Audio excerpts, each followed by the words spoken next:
ನಿಮ್ಮ ಸಚಿವ ಇಲಾಖೆಯಿಂದನೇ ರೈತರಿಗೆ ಭರವಸೆ ಇದೆ, ಏನಾದರೂ ಸಾಲ ಮನ್ನಾ ಆಗುತ್ತಾ ಅಂತ ನಿರೀಕ್ಷೆ ಇದೆ ಸರ್ ರೈತರಿಗೆ?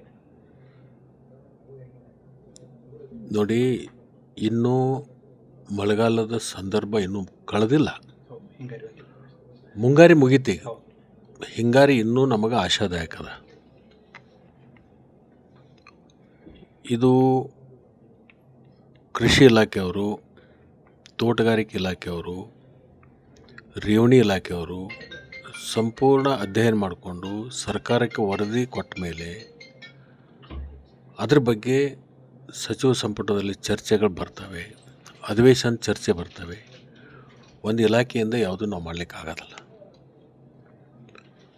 ಇದು ಈ ಬರಗಾಲದ ಬಗ್ಗೆ ಸಂಪೂರ್ಣ ವರದಿಗಳು ಬಂದ ಮೇಲೆ ಅದನ್ನು ಮುಖ್ಯಮಂತ್ರಿಗಳು ತೀರ್ಮಾನವನ್ನು ಮಾಡ್ತಾರೆ.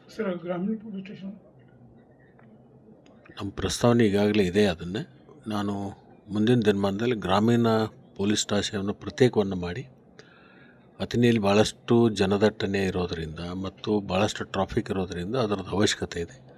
ಅದನ್ನು ಮಾಡಲಿಕ್ಕೆ ಈಗಾಗಲೇ ನಾವು ಪ್ರಸ್ತಾವನೆ ಕಳಿಸಿದ್ವಿ, ಸರ್ಕಾರ ಮಟ್ಟದಲ್ಲಿದೆ. ಹಣಕಾಸಿನ ಇಲಾಖೆಯವರು ಒಪ್ಪಿಗೆ ಕೊಟ್ಟ ಮೇಲೆ ಅದನ್ನು ಪ್ರತ್ಯೇಕ ಸ್ಟೇಷನ್ ಮಾಡಲಿಕ್ಕೆ ನಾವು ಪ್ರಯತ್ನ ಮಾಡ್ತೀವಿ.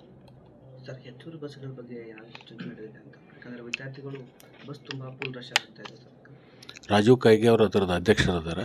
ರಾಜೀವ್ ಕಾಯ್ಗೆ ಅವ್ರ ಬಗ್ಗೆ ನೀವು ಮಾಹಿತಿ ಪಡ್ಕೊಂಡು ಅವ್ರ ಕಡೆಯಿಂದ ಉತ್ತರ ಪಡ್ಕೊಳ್ಳೋದಂಥ ಕೆಲಸ ಮಾಡಿ. Okay okay, thank you.